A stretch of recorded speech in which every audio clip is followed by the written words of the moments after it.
தமிழ்நாட்டுல எல்லாமே சேஞ்ச் ஆயிடுச்சு. உங்க நகையையும் சேஞ்ச் பண்ணுங்க. உங்க பழைய நகைக்கு கிராமுக்கு 150 ரூபாய் கூடுதலா வாங்கி புது நகை எடுத்துக்கோங்க. அதே கம்மி சேதாரம் தான் உங்க லலிதால மட்டும்தான். ஆச்சி மசாலா. எந்த சமையலும் ருசி தேடும் ரகசியம் 20 ரூபாய்.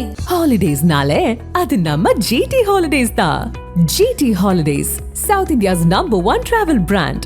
You know you are special when you're with GT Holidays. Nakkheeran நேயர்களுக்கு வணக்கம். இன்று நம்முடன் கருத்துக்களை பகிர்ந்து இணைந்திருக்கிறார் திமுக தேர்தல் பணிக்குழு செயலாளர் கடலூர் இள புகழேந்தியவர்கள். வணக்கம் சார். அனைவருக்கும் வணக்கம். போதைப் பொருள் சம்பந்தமான விஷயத்தில், அந்த கடத்தல் விஷயத்தில் சம்பந்தப்பட்ட ஜான் பிரிட்டோ பொதுப்பணித்துறை அமைச்சர் ஆதவ் அர்ஜுனாவுடைய உறவினர் அப்படின்னு திமுக தலைவர் சொல்லியிருக்கிறாரு. அந்த ஐடி விங்கில் சொல்லியிருக்காங்க. அதனால் 1 கோடி ரூபா மான நஷ்டஈடு கேட்டு அமைச்சர் ஆதவ் அர்ஜுனா தரப்புலேருந்து நோட்டீஸ் வழங்கப்பட்டிருக்கு. ஆதவ் அர்ஜுனா ஒரு படித்தவரா இல்லை ஒரு பொறுப்புக்கு தகுதி உள்ளவரா அப்படின்லாம் நம்ம ஏற்கனவே சந்தேகம். அந்த சந்தேகம் ஊர்ஜிதப்படுது. என்னன்னு கேட்டா, இப்ப என்ன அவனுக்கு இந்தியாவினுடைய போதைப் பொருள் தடுப்பு பிரிவு அவங்க May 26 2 இடத்துல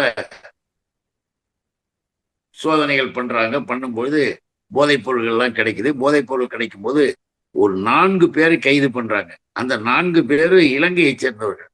அந்த 4 பேரையும் கைது பண்ணி விசாரணை பண்ணி தனியா விசாரிக்கும் போது அவங்க தான் என்ன சொல்றாங்க, எங்களுக்கெல்லாம் தலைவனாக இருப்பது, எங்களுக்கெல்லாம் மூளையாக இருப்பது ஜான் பிரிட்டோ அப்படின்னு சொல்றாங்க. அந்த ஜான் பிரிட்டோன்னு அடுத்து ஏற்கனவே கொச்சியில நடந்த ஒரு வழக்குல இருந்து பெயில்ல ஜாமீன்ல வெளியே ஜான் பிரிட்டோ மட்டும் இல்லை, ஜான் பிரிட்டோவோடு சேர்ந்து டெய்சி. அப்ப இவர் என்ன சொல்லணும்னா, ஜான் பிரிட்டோ எனக்கு சொந்தம் இல்லை, எனக்கு உறவு இல்லை, அதை முதலமைச்சர் சொல்லிட்டாரு, அதனால ஐடி விங் சொல்லிடுச்சு, அதனால நான் டெஃபமேஷன் போடுறேன்னா, இதற்கு முன்பாகவே இவர்களை குறித்து இதுல கூட நீ ஜான் பிரிட்டோவை இப்ப இல்லைன்னு சொல்ற, ஆனால் அந்த டெய்சி யாதவ் யாரு? டெய்சி உன்னுடைய மனைவி. உன்னுடைய மனைவி எப்படி இந்த வழக்குகள்லாம் வருது? இந்த வழக்குகள் வரும்போது உன்னுடைய மனைவியை பற்றி அவங்க குறிப்பிடும் போது அவர்களுடைய தாய் மாமா தான் ஜான் பிரிட்டோ. நீ அதெல்லாம் மறுக்கிறியா? இது ஏற்கனவே இந்த செய்திகள், தகவல்கள் பத்திரிகைகளையும் வலைதளங்களையும் நிறைய வந்துடுச்சு. ஆதவ் அர்ஜுனாவினுடைய உறவினராகத்தான் ஜான் பிரிட்டோ. அவர் தான் இதையெல்லாம் செஞ்சிருக்கிறாங்க. போதைப் பொருள் கடத்தல் எல்லாமே செய்வது ஜான் பிரிட்டோவின் கூட்டம். அதற்கு ஆதவ் அர்ஜுனாவை நாம ஒரு பொய்யர்னு சொல்றோம்னா காரணம் இல்லாம சொல்ல மாட்டோம். பெரிய விஷயத்துக்கு மட்டும் இல்லை, சின்ன சின்ன விஷயத்துக்கு அவங்க என்ன சொல்றாங்க, அந்த ஜான் பிரிட்டோ வேற அப்படின்னு சொல்லி எனது உறவினரே செய்தியாளர் சந்திப்புல சொல்லி இருக்கிறாரு அப்படிங்கிறாங்க. இந்த வழக்குகளில் வந்தவர்கள் இவங்கெல்லாம் யார்? அந்த ஜான் பிரிட்டோவை எனக்கு தெரியாதுன்னா லீமா லோகின், டெய்சி யாதவ் இவங்கெல்லாம் யாரு? இவங்க எல்லாருமே உன்னுடைய உறவு தானே. இவங்க எல்லாமே அந்த வழக்குகள்ல சம்மந்தப்பட்டு வரும் பொழுது ஜான் பிரிட்டோ மட்டும் தனி அப்படின்னு சொல்றது தனி வாதமா வச்சுக்குவோம். ஏற்கனவே செய்திகள் வந்தபோது ஏன் மறுக்கல? ஏன் ஜான் பிரிட்டோ சொல்லும் பொழுது இவர் என் உறவினர் கிடையாது, இது நீங்க தப்பா போடுறீங்கன்னு பத்திரிகைகள் மீது வலைதளத்தின் மீது நோட்டீஸ் கொடுத்தியா? இல்ல வழக்கு ஆரம்பிச்சா? டெஃபமேஷன் என்ன தெரியுமா? 354 முதலாக ஒரு இப்படிப்பட்ட செய்திகள் வெளியில் வருகின்ற பொழுது அதுதான் டெஃபமேஷன். அது வரும்போது கண்டுக்கல, எனக்கு தெரியாது அப்படின்னா என்ன அர்த்தம்? அதை ஏத்துக்கிட்டுதான் அர்த்தம். ஏத்துக்கிட்ட காரணத்தால அது வெளியில பத்திரிகைகள்ல வலைதளத்தில் வரும்போது மற்றவர்கள் அதை குறிப்பிட்டு சொல்லுவாங்க தான். மற்றவர்கள் குறிப்பிட்டு சொல்லும் போது எனக்கு வலிக்குது, எனக்கு 1 கோடி ரூபாய் கொடுத்தா யமானமெல்லாம் வந்துடும், எனக்கு 1 கோடி ரூபாய் கொடுக்கணும், அதுக்காக தான் நான் போறேன்ற மாதிரி இந்த நோட்டீஸை கொடுத்திருக்கிற ஆதவ் அர்ஜுனாவை நம்ம ஏன் பொய்யர்னு சொல்றது தெரியுங்களா? இப்ப செஸ் சாம்பியன் இருக்காருல்ல, எங்க நார்வேல போய் விளையாடிட்டு வெற்றி பெற்று வந்தார். செஸ் சாம்பியன் ஞானந்தா இல்லையா, விஞ்ஞானந்தா. அவரு செஸ் போர்ட்ல வராரு, ஆதவ் அர்ஜுனா தான் கூட இருக்கிறார். அப்ப ரிப்போர்ட்டர்கிட்ட சொல்றாரு ஆதவ் அர்ஜுனா பெருமையா, அந்த பிரக்யானந்தா வந்தாரு, செஸ் சாம்பியனை சந்திக்க போறோம்னு சொன்ன உடனே நம்ம முதலமைச்சர் எங்க தலைவர் என்ன செஞ்சார் தெரியுமா? செஸ் போர்டோட அங்க வந்தார். அதுதாங்க அவருடைய பெருமை. செஸ் போர்டோட அங்க வராரு பாருங்க. முதல் நாள் கேள்விப்பட்டு வந்துட்டாரு அப்படின்னு பெருமையா சொல்றாரு. எல்லாரும் ஆகா பிரமாதமா செஞ்சிருக்காருங்க அப்படின்றாங்க. ஆனால் அதற்கு பிறகு பிரக்யானந்தா அவரை பேட்டி எடுக்கும் போது அவர்கிட்ட முதலமைச்சர்கிட்ட செஸ் விளையாண்டீங்களே அதை பத்தி ஏதாவது சொல்லுங்கன்னு அவர் சொல்றார், முதல் நாளே எங்களுக்கு தெரிவிக்கப்பட்டது, வரும்போது செஸ் போர்டை நீங்களே கொண்டு வரணும்னு எங்களுக்கு சொன்னாங்க, நாங்க தான் எடுத்துட்டு வந்தோம். ஒரு சின்ன விஷயத்துல கூட ஒரு பெருமையாக நினைச்சுக்கிட்டு பொய்யை பேசிக்கிட்டு அதுல பெருமைப்படக்கூடிய இந்த ஆதவ் அர்ஜுனா, இந்த ஆதவ் அர்ஜுனாவுடைய செயலின் மூலமாக இப்ப எந்த அளவுல இருக்கு, எந்த அளவுல இது பேசப்படுது என்றால் இந்தியா முழுவதும் பேசப்படுகின்ற ஒரு பொருளை முதல்வர் தான் சொன்னாரு. முதல்வர் தான் முதல் சொன்னாரையா, நீ கோர்ட்டுக்கு வந்து அதை நிரூபிக்க முடியுமா? எதுக்காக சொல்றோம்னா விளம்பரத்திற்காகவும் தன்னுடைய பெருமைக்காகவும் எதை வேண்டும் செய்யக்கூடிய ஆதவ் அர்ஜுனா திராவிட முன்னேற்ற கழகத்தின் விரட்டப்பட்ட ஒரு நபர். அப்புறம் அங்க இன்னொரு கட்சிக்கு போய் அங்கேயும் எல்லா அநியாயம் அக்கிரமத்தையும் பண்ணி விட்டு இப்போ இந்த கட்சியில வந்து இங்க இருக்கிறார். இப்ப பாருங்க 107 எம்எல்ஏக்களுடைய ஆபீஸ்லயும் ஆதவ் அர்ஜுனா தானே சம்பளம் கொடுத்து ஒரு நபர் அங்க போட்டிருக்காராம் வேலைக்கு. இப்ப செய்தி சொல்றாங்க. ஏன் என்ன மற்றவங்களுக்கு கிடையாதான்? இப்ப விஜய் என்ன ஆரம்பத்தில் சொன்னார், ஒரே பவர் சென்டர் தான், இங்க வேற யாருமே கிடையாது என் கட்சியில, என்னை மீறி எந்த பவரும் கிடையாதுன்னு விஜய் தான் பெருமையா சொல்லிட்டு இருந்தார். ஆனா ஆதவ் அர்ஜுனா என்ன பண்ணாரு, எல்லா பவரையும் தன்னிடம் இழுத்து வைத்துக் கொண்டு இன்னைக்கு நடத்திக்கிட்டு இருக்கிறார். அப்படி நடத்திக்கிட்டு இருக்கிற வேலையில இப்படி இந்தியா முழுவதும் இருக்கின்ற இல்லீகல் ஆக்டிவிட்டிஸ்லையும் தொடர்புகள் இருக்குன்னு சொல்றோம். அததான் முதல்வர் வந்து மற்றவர்களுடைய கருத்து சொல்லப்பட்டதை முதல்வர் அவர்கள் மிக தெளிவாக எடுத்து அங்க சொன்னாங்க. அமலாக்கத்துறையினுடைய செய்தி குறிப்பில் 258 கோடி ரூபாய், 258 கோடி, 258 கோடி ரூபாய் கடத்தல் வழக்கில் மூளையாக செயல்பட்ட ஜான் பிரிட்டோ அததான் சொன்னாங்க.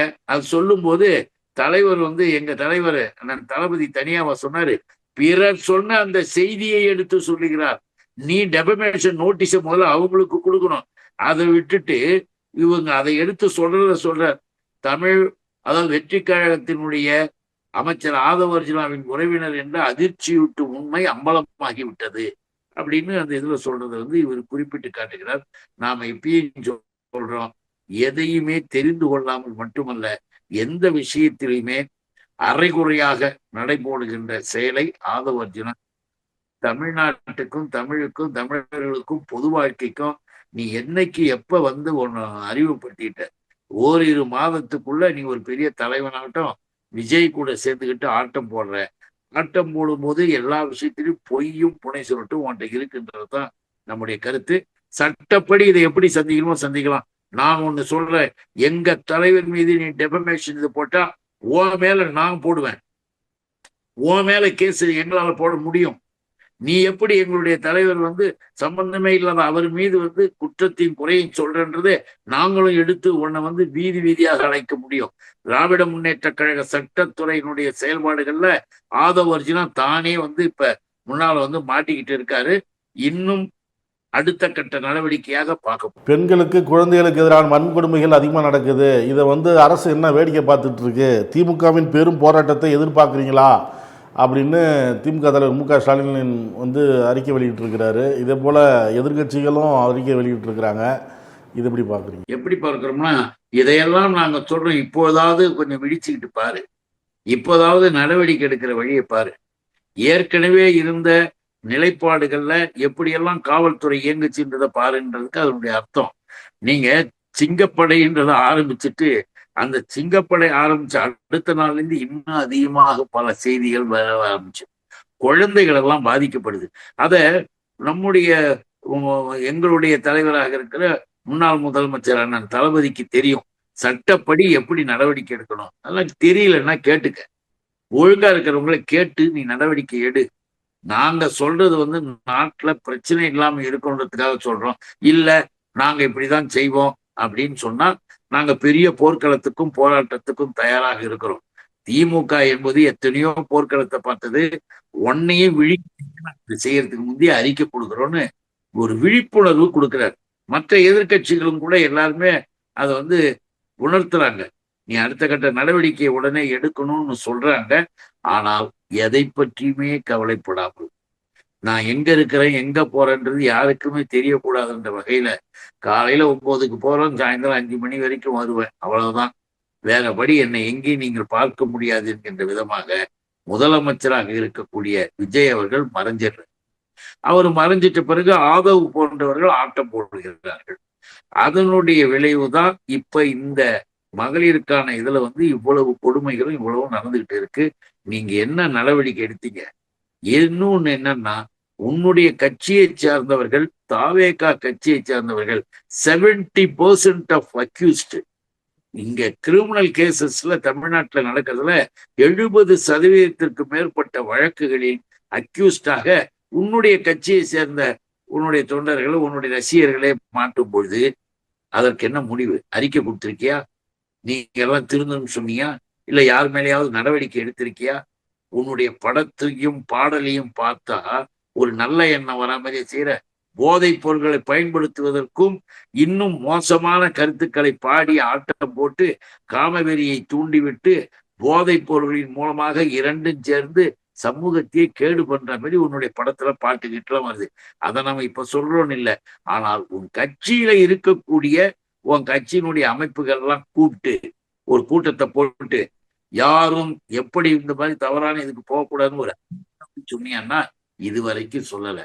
எனக்கு என்ன, எனக்கு ஓட்டு போட்டாங்க, நான் இப்படிதான் இருப்பேன், தெரிஞ்சுதானே நீங்க ஓட்டு போட்டீங்க அப்படின்ற மாதிரி முதல்வர் நடக்கிறாரு. அதனாலதான் எங்களுடைய தலைவர் வார்னிங் மாதிரி எச்சரிக்கை கொடுக்கிறார், வேணாம், முதல்ல நடவடிக்கை எடுக்கிற ஒழுங்கான வழியை பாருன்றாரு. அதுதான் இப்ப நடந்துகிட்டு இருக்கு. விவசாயிகளின் கோரிக்கையை ஏற்று பயிர்க்கடன் 75,000 வரை தள்ளுபடி செய்திருக்கிறார் முதலமைச்சர் அப்படின்னு அறிவிப்பு வந்திருக்கு. கூட்டுறவு வங்கிகளில் 75,000 வரை பயிர்க்கடன் தள்ளுபடி செய்யப்படும் அப்படின்னு விஜய் அறிவிச்சிருக்கிறாரு. ஆனால் அரசியல் கட்சி தலைவர்கள், விவசாயிகள் இது மிகப்பெரிய ஏமாற்றத்தை அளிக்குது, அதாவது இந்த அறிவிப்பு தேர்தல் வாக்குறுதிக்கு முற்றிலும் முரணானது அப்படின்னு சொல்றாங்க. விவசாய பெருங்குடி மக்களை அவருடைய கோரிக்கைகள், அவர்கள் முதல்ல அவங்க மனுக்களை கொடுத்து அவங்க சங்கத்தின் பார்த்து பேசுறதுக்கு முன்னே இவர் அறிவிச்சிட்டார், நாங்கள் முழுவதுமாக விவசாய கடன்களை ரத்து செய்வோம், அவங்களுக்கு இத்தனை இது மின்சாரத்தை அவர்களுக்கு இலவசமாக நாங்கள் வழங்க போறோம். இதெல்லாம் யாரு? தானாகவே சொன்னில்ல, சொன்னதை செய்யணும்ல. இப்ப இந்தியாவிலேயே முதல் விவசாய பெருங்குடி மக்களுக்கு இலவச மின்சாரம் வழங்கியது முத்தமிழறிஞர் கலைஞர் அவர்கள். அது உலகத்துக்கே தெரியும். அதற்கு பிறகு அடுத்த கட்டமாக விவசாய பெருங்குடி மக்களுக்கு நல்லது செய்கின்ற பொழுது ஒரு செயலை ஒழுங்கா செய்யணும். கடன் அவங்க என்ன சொல்றாங்க, நீ ஏன்னா 200 முதல்ல அந்த யூனிட் 200 இதுன்ற மாதிரி இதுல என்ன பண்ணாரு, இவ்வளவு கடன் வாங்கியிருந்தால் அவங்களுக்கு இவ்வளவு தள்ளுபடி, இவ்வளவு கடன் வாங்கியிருந்தா அவ்வளவு தடி, இப்ப 50,000 50,000 இருந்தா முழுவதும் என்னெல்லாம் சொல்லி குழப்பம். அதாவது விவசாய பெருங்குடி விவசாயத்திற்கான கொடுக்கப்பட்ட கூட்டுறவு வங்கி கடன்களை தள்ளுபடி செய்வேன் அப்படின்னு நீங்க சொல்லி ஓட்டு கேட்டீங்க. இப்ப நீங்க ஓட்டு கேட்ட அந்த வேலையை ஒழுங்காக செய்யல. அது என்ன 75 ஒவ்வொரு முறைக்கும் ஒரு வாரத்துக்கு ஒரு தடவை கணக்கு மாத்திக்கிறது, இதெல்லாம் முழுவதுமாக விவசாயிகள் நலன் பெறுவதற்கோ இல்ல ஒரு உண்மையாலுமே மகிழ்ச்சி அடைவதற்கோ எதுவுமே கிடையாது. நீ ஒவ்வொரு முறையும் மாத்தி மாத்தி சொல்ற, இத ஒழுங்காக சொல்லு, ஒழுங்காக செய். இப்ப சொல்லி இருக்கிறதுல கூட உள்ள இருக்க நாம்ஸ் 2-3 விதிமுறைகளை போட்டுக்கிட்டு அதையும் உடைக்கிறது, அதையும் குறைக்கிறது. அதனால எதையுமே தெரிந்து கொள்ளாத முதலமைச்சர், விவசாயிகளுடைய கடன் எதன் மூலமாக போகிறது, எதன் மூலமாக கொடுத்தது கூட தெரியாத முதலமைச்சர், ஏதோ போய் உட்காந்துக்கிட்டு நம்ம எதை சொன்னாலும் நடக்கும்னு கற்பனை பண்ணி கொண்டு முதலமைச்சர் நாற்காலியில போய் உட்கார்ந்து இருக்கிறவர் விவசாய பெருங்குடி மக்கள் சங்கங்களை கூப்பிட்டு அழைத்து பேச யார் வேணான்னது? எல்லாரையும் கூப்பிட்டு அழைத்து பேசிட்டு உங்களுடைய கோரிக்கைகள் நீங்க நான் இதெல்லாம் செய்யறோம், எங்களுடைய நிலை இதுன்னு பேச வேண்டியதானே. பேசினா இப்ப இந்த கேள்வியே வராதில்ல. ஏன் பேசல? விவசாயிகளையும் சந்திக்க மறுக்கிறார். யாரையுமே சந்திக்க மறுத்துட்டு நாம் பாட்டுக்கு எங்கேயாவது உட்காந்துக்கிட்டு ஏதாவது பேசுவேன், அதிகாரிகளோ மற்றவர்களோ யாரோ ஒருத்தவங்க சொல்றாங்கன்னா செய்வேன்னா என்ன அர்த்தம்? அதனாலதான் இன்னைக்கும் இவர் தந்திருக்கிற அறிக்கையின் மூலமாக விவசாய பெருங்குடி மக்கள் முழுவதுமாக திருப்தி அடைவதற்கு ஒன்றுமே இல்லை. இவர் சொன்னது எதையும் செய்யவில்லை, செய்தது எதையும் சரியாக செய்யவும் இல்லை. அததான் சொல்றேன். தமிழக அரசின் கடந்த 5 ஆண்டு நிதி நிலவரம் குறித்து தாவேக அரசு நேற்று நிதிநிலை அறிக்கை, அதாவது அந்த வெள்ளை அறிக்கை வெளியிட்டாங்க. இதில் தமிழகத்திற்கு திமுக அரசு வைத்துள்ள கடன் 13.18 லட்சம் கோடி அப்படின்னு சொல்கிறாங்க. வெளியிட்டதில் வருவாய் பற்றாக்குறை 78,324 கோடி அப்படின்லாம் சொல்கிறாங்க. எப்படி பார்க்குறீங்க? தங்கம் தென்னரசு அதுக்கப்புறம் செய்தியாளரை சந்தித்தார். அவர் நாங்கள் வாங்கிய கடனை விட நீங்கள் குறைச்சி வாங்கி காட்டிட்டீங்கன்னா நான் அந்த பொறுப்புலேருந்தே போயிடுறேன் அப்படின்னு சொல்லி அவர் தரப்பு வாதத்தெல்லாம் முன் வச்சார். எப்படி பார்க்குறீங்க? எப்படி பார்க்கணும்னா, என்னுடைய அன்பு சகோதரர் இளவல் தங்கம் தென்னரசு அனுபவம் வாய்ந்தவர். அவருடைய தந்தையாரும் பொது வாழ்க்கையில் இருந்தவர், அமைச்சராக இருந்தவர். ஒரு நிலைப்பாட்டுல ஒரு முறையாக அரசாங்கம் இவங்க என்ன நினைச்சுக்கிட்டாங்க, உட்காந்துக்கிட்டு இருக்கிறவர்கள் சில பேரு வீட்டுக்கு கடன் வாங்கி கொடுக்குற மாதிரி அங்க கடன் வாங்கிட்டாங்க, இங்க கடன் வாங்கிட்டாங்க, இதை கடன் வாங்கிட்டாங்கன்னு கடன் வாங்கி வீட்டுக்கு எடுத்துன்னு போறது கிடையாது. நல்லா தெரிஞ்சுக்கணும். ஸ்கீம்ஸ், திட்டங்கள், அந்த திட்டங்களை அறிவிக்கின்ற பொழுது ஒரு வகை, அது நம்ம மக்களுக்காக செய்யும் பொழுது கடன் தொகை ஏறத்தான் செய்கிறது. ஒண்ணு ஏன் ஏறுகிறதுன்னா தெரியுமா? இதுக்கெல்லாம் அடிப்படை காரணமே தங்கம் தென்னரசு அவர்கள் தெளிவாகவும் சொல்லியிருக்கிறாங்க. இதுல நானும் இதை ஒரு கருத்தை ஒன்று சொல்ல விரும்புறேன். இப்படி தமிழ்நாட்டு கடன் தொகை அதிகமாக போவதற்கு காரணம் நரேந்திர மோடியினுடைய திட்டங்கள், நரேந்திர மோடியினுடைய பிளான்ஸ். நரேந்திர மோடி யூனியன் கவர்மெண்ட்ல உட்கார்ந்துக்கிட்டு அமித்ஷாவும் மோடியும் போட்ட பிளான் என்னன்னா, தமிழ்நாட்டில் எல்லாமே நிறைவாக இருக்கு, கல்வியில் நிறைவாக இருக்கிறார்கள், தொழில் முறைகளில் நிறைவாக இருக்காங்க, நல்ல பேரோடு இருக்காங்க.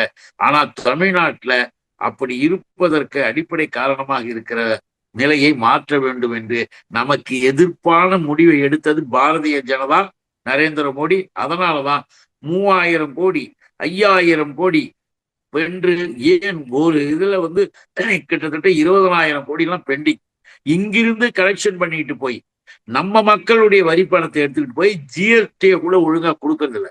பணமே கொடுக்காம இருக்கிறதுனால அரசாங்கத்தை எப்படி நடத்த முடியும்? அரசாங்கத்தை நடத்துவதற்கு நாம் நிதி தேவையாக இருக்கிறது.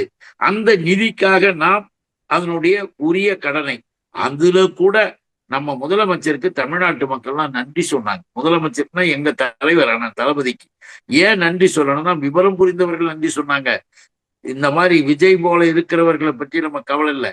ஆனால் என்ன நன்றின்னு கேட்டீங்கன்னா, இவ்வளவு நெருக்கடியை யூனியன் கவர்மெண்ட் கொடுத்தாலும், இங்கிருந்து எடுத்துக்கொண்டு போன பணத்தையும் திருப்பி கொடுக்காமல் இருந்தாலும், வெள்ள நிவாரணங்கள், புயல் காரணங்களுக்கு கூட ஒழுங்கான நிதியை தராமல் இருந்தாலும் கூட, இதையெல்லாம் சந்தித்தும் தமிழ்நாட்டை ஒரு முதன்மையான மாநிலமாகவும் சட்டப்படி உரிய அளவிற்கு கடன்கள் வாங்கிறது என்கின்ற நிலைக்கு மீறாமல் அதனுள்ளேயே இன்னமும் வைத்துக் கொண்டிருப்பதையும் நாம முதலமைச்சராக இருந்த எங்களுடைய தலைவர் நான் தளபதியினுடைய நிர்வாக திறமையை அறிவுள்ளவர்கள் பாராட்டுவார்கள், உண்மையான உணர்வு உள்ளவர்கள் வரவேற்பார்கள். தெரியாதவங்க ஏதாவது சொல்லிட்டு இருப்பாங்க, அதை பத்தி நம்ம ஒன்றும் பேசுவதற்கு ஒன்றும். பல்வேறு கருத்துக்களை பகிர்ந்துள்ளதற்கு நன்றி சார். அனைவருக்கும் வணக்கம், நன்றி, வாழ். நக்கீரன் டிவிக்கு சப்ஸ்கிரைப் செய்யுங்கள். உங்கள் ஆதரவே எங்கள் பலம். ஆசிரியர்களுக்கு நண்பனாகவும் மாணவர்களுக்கு ஆசானாகவும் திகழும் தேர்வு வழிகாட்டி. ஒவ்வொரு பாடத்திற்கும் அனுபவமிக்க ஆசிரியர்களின் துல்லியமான தெளிவான விடைகள். CNC இருக்கு, தேர்வு பயம் எதற்கு? இது தீரன் பப்ளிஷிங் ஹவுஸ் விற்பனை வெளியீடு.